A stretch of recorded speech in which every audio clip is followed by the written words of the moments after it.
Hi, everybody, and welcome back to Digital Hammurabi. I'm your host, Megan Lewis, and today I am joined by Dr. James Tabor. Dr. Tabor, thank you so much for joining me.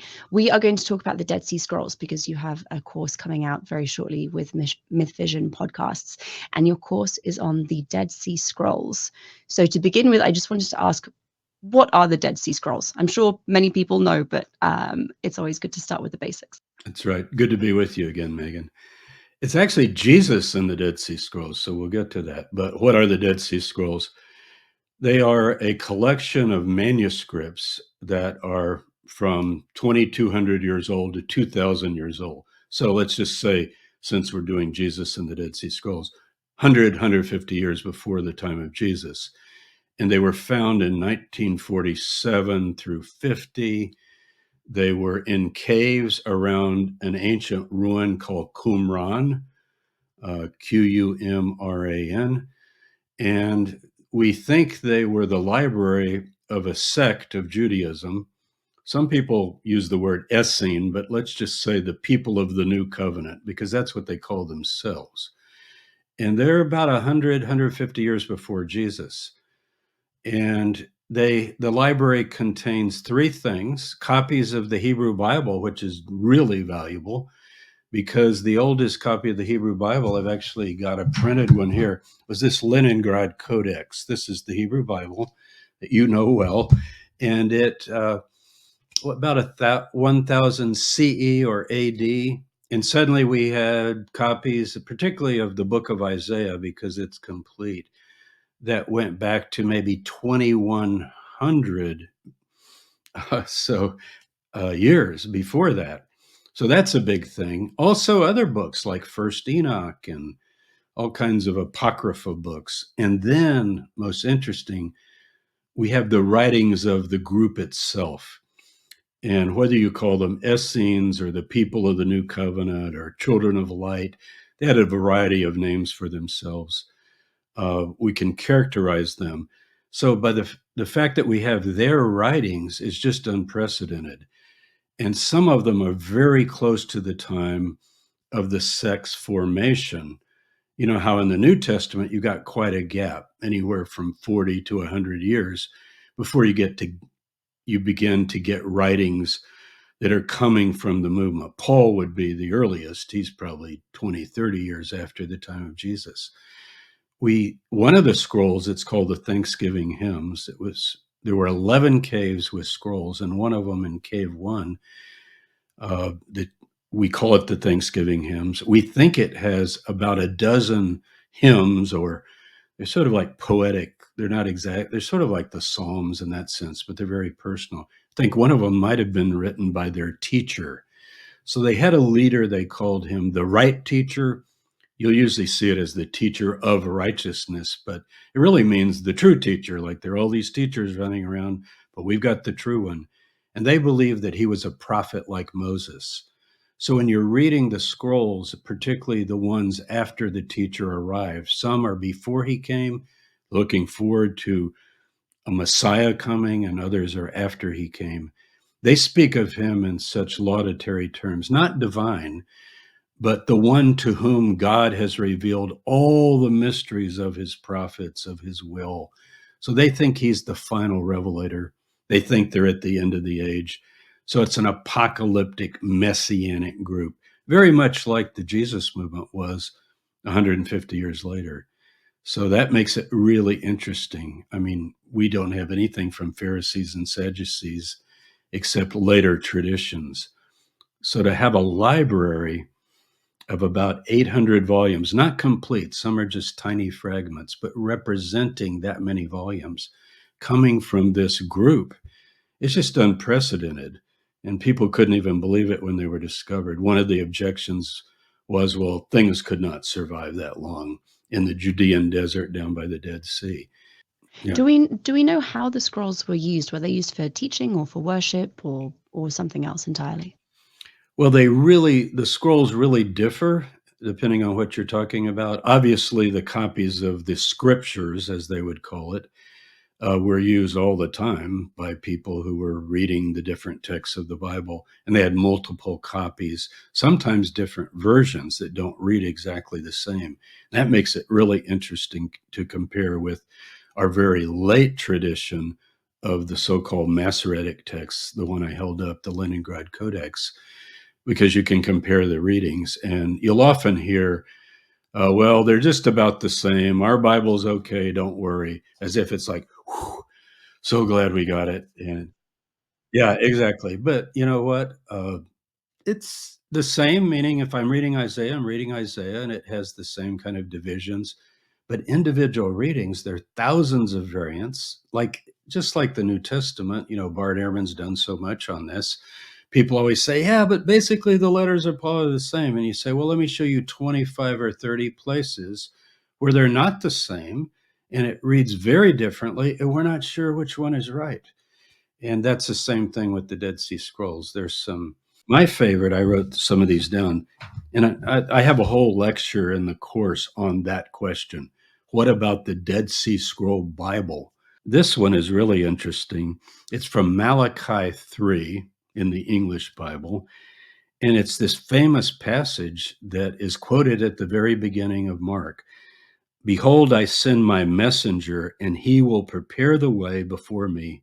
And the Lord whom you seek will suddenly come to his temple, the messenger of the covenant whom you desire, says Yahweh of hosts.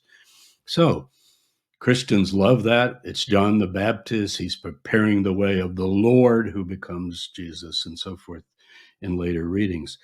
But in the Dead Sea Scrolls, they know nothing about that kind of interpretation. It actually says, behold, I send my messenger who will prepare the way before me, and the Adon, the Lord, like the master, another figure will come, and they will come, and the messenger of the covenant whom you desire, but who can endure them when they come? So to have a text with two figures, not one, is very significant. And they do believe in two messiahs. They believe in a priestly messiah and a Davidic messiah. And they talk about this in the scrolls. In the New Testament, there's a tendency to make everything Jesus. He's the prophet, he's the priest, he's the king, Jesus is it. But not in the texts themselves. As you begin to read it, people say, well, who are you, John? And Jesus says, among those born of women, there's none greater than John. Well, since Jesus at least had a human mother, everybody admits that, sounds like John's greater than Jesus. And then some scribe added, but anyone in the kingdom is greater than John. And that's clearly a sort of a gloss in the text to kind of handle the problem. So you get things like that. Deuteronomy is another one really interesting. When the Most High divided the nations, he separated the sons of Adam according to the number of the children of Israel. So this is a very nationalistic idea that Israel's at the center of the world and all the nations are around Israel. And the Dead Sea Scroll copy is completely different. It says, when the Most High divided the nations, he separated humans, sons of Adam, according to the number of the sons of God. That's the B'nai Elohim, these angelic-like powers that ruled over the affairs of different kingdoms that we know from various texts, like Psalm 82 is one of the council of the El or the Elohim. So it sounds like there was an attempt as the text developed to kind of domesticate that and make it more about Israel. And you know about the Septuagint, of course. It's a Greek translation of the Hebrew Bible, and it comes from, we think about 200 BC or 100 maybe. And it also says the sons of God, not the sons of Israel. So lots of times the Dead Sea Scroll copies of the scripture will agree with the Greek translation, which is kind of like a problem because nobody's reading the LXX, the Septuagint, as their Bible today. So you really need a critical Bible text like the New Revised Standard Version or one of those, because they will put these readings in the notes, if not in the text, so that you get the full range of interpretation. I wanted to ask briefly before we go on to the specifics of the course. You mentioned at the beginning of our conversation that the Qumran people, the community who produced the scrolls, were a messianic apocalyptic group. Obviously, this has some pretty strong similarities to Jesus and to very early Christians. Do we know how their beliefs would have compared to other Jewish people at the time, or is that impossible to know? It's hard to know if we go by the Dead Sea Scroll group, let's call them, then we're going back around, say, 100 BCE, and that's during the time of the Maccabees. And as you know, the Maccabean Jewish rulers take on Hellenistic names, and most of them are very Hellenized. Some of them even put on their coins, not divine names, but the idea of Alexander Jannaeus, King of the Jews, and so forth, which would be a royal title of a Messiah, really, not a Hellenistic ruler. And so we don't know what the population as a whole was thinking, but this particular group is one of the opposition groups, we think. And they believe that because things have become very corrupt, they think the temple at Jerusalem is being spoiled by a love of riches and corruption. And they believe that the temple, they say, for example, we're building a temple of people out in the wilderness of Judea, and our prayers are our sacrifices. And so that reminds you also of things we find in the New Testament with the Jesus movement. But as far as how it permeated the population, I would say that this group was less open to the outside world. Unless you join this group after a probation period of 3 years and were dipped in water, like Christian baptism in that sense. I don't mean it was Christian, but the idea, it was an initiation into the group. You were a son of darkness, and that means all the other Jews. So it reminds me of John the Baptist preaching. If you remember, he says to the crowds, "You generation of vipers, who's warned you to flee from the wrath to come?" Not a very nice way to address a general crowd who's come to listen to you. And that would be very reflective of the Dead Sea Scrolls. Now, a lot of people think, well, Jesus was much more accommodating. But then when you begin to dig into some of the early sources, he'll say things like to his followers, "To you is given the mystery of the kingdom. For those outside, hearing they won't hear, seeing they won't see," and so forth. So I see them as pretty separatist, and I think the Jesus movement was probably the same way. There are lots of other parallels. Just the thing I mentioned earlier, New Covenant group. These are the only two groups we know that have this kind of rundown, apocalyptic, messianic, New Covenant. They shared their goods in common. They were told to sell their possessions and pool their resources. And we have texts in the New Testament that indicate that Jesus says, "Sell what you have and come follow me." So there's some real strong parallels. There are also some strong differences, and I cover those in the course. So I certainly don't think Jesus was a card-carrying member. And if he's coming 100, 150 years later, the group has probably changed quite a bit by his time. But as far as we know archaeologically, from the evidence of the site, they're out there. And most scholars have concluded that the scrolls were hidden right before the Jewish-Roman War, and that would get us right up to the year 70 CE. So I'm thinking they're a very minority kind of group. Josephus, the Jewish historian, describes the Essenes, and he says they only numbered, I think in one place 3,000, another place 6,000. So it's sort of an elite group, but they might have followers that would be broader than that. So we just don't know. Thank you. Could you tell us something about the course that you're teaching, what kinds of topics you'll be covering, and why people should take it? Sure. Yeah. So it's built around 10 lectures, and the lectures are pretty obvious, like what are the Dead Sea Scrolls? When were they discovered? What do we know about their leader, the so-called right teacher, the teacher of righteousness? I do cover parallels between the Jesus movement and this movement. We talk about their views of the future. What was their eschatology? we actually can get a handle on the chronology that they thought they were living in. And they did use terms like, we're the last generation. Uh, just to paraphrase, this generation will not pass till all of this comes about. They really believed that they would live to see the end. We have evidence of that also, as you know, in the New Testament, with particularly the Apostle Paul. In some of his letters, he says, the end of all things is at hand, and the time has grown very short. So they're looking at the same prophecies of Daniel, and they're calculating, the 490-year period that's supposed to lead up to the end.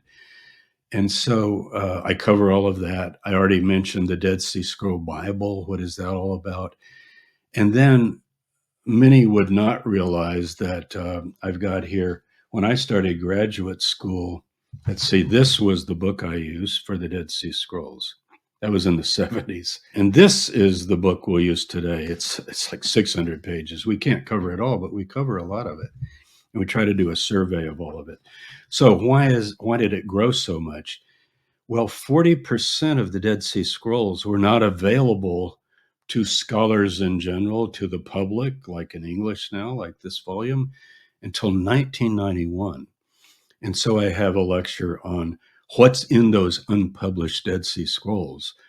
Was there a conspiracy to hold them back? Was it just general academic slowness, getting things out, or what? It's probably a mixture of both. But there was quite a bombshell when suddenly all the photographs were available. And I had the good fortune of being involved in that, so that when the photographs got released, I got to look at them. Probably the first 5 or 6 people, I was one of those, and even published a few of them. So now they're all out, and that kind of dispute is over, and anyone can read them. And there are plenty of translations. So basically, all 10 lectures, we just cover every kind of thing that you could think about. What was their view of the Messiah? What were their beliefs? How did they change? Quite a bit about the teacher, because he's a major figure. Did they think he was divine in any way?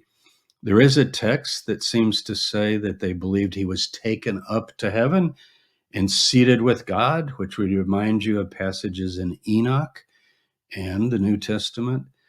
So there's nothing like this in ancient Judaism of this period that we can compare to early Christianity. In fact, the parallels we've mentioned, Megan, not a single one of the things I've mentioned would apply to the Pharisees or the Sadducees, from what we can gather.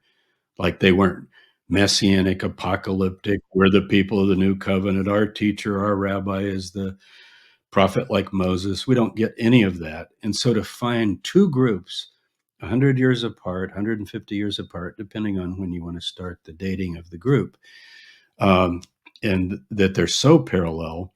One of the questions that was first asked was, well, did Jesus people copy the Dead Sea Scroll people? And I don't think it's a matter of copying, but coming out of the same kind of milieu and the same sort of culture. There's also in the course a very thick course pack. Altogether, it's about 100 pages with PDFs and other readings. I try to teach it like I would a upper level undergraduate course. I use some of the same things that I use in my courses when I was teaching. I'm retired now from full-time teaching. So I love sharing this with a more general audience. And I find that the people you and I deal with, and all of us deal with on YouTube, I mean, they're every bit as capable as our students in our courses. And you know what? They they do the readings, and they wanna know. So, I taught a course before this on the Gospel of Mark, and I had Zoom meetings with these students, and it was just amazing. They're all ages, and they come from all kinds of backgrounds. And when I went into the Zoom meeting, I didn't have to worry about, I wonder if about 5% of even looked at what we're doing today, because they all had. I mean, they want to do this. They're choosing to do this. So it's just a great phenomenon, I think, to offer this. So is wonderful, and it's wonderful how open it is to really anyone who wants to take it. And I'll have all of the information about the course in the video description. There'll be little bits running across the bottom of your screen. So if any of this sounds interesting to you, then you can join Dr. Tabor through Myth Vision podcast courses to learn more about the Dead Sea Scrolls. Dr. Tabor, thank you so much for coming in and telling us about it. Thank you. It's always a pleasure, Meg.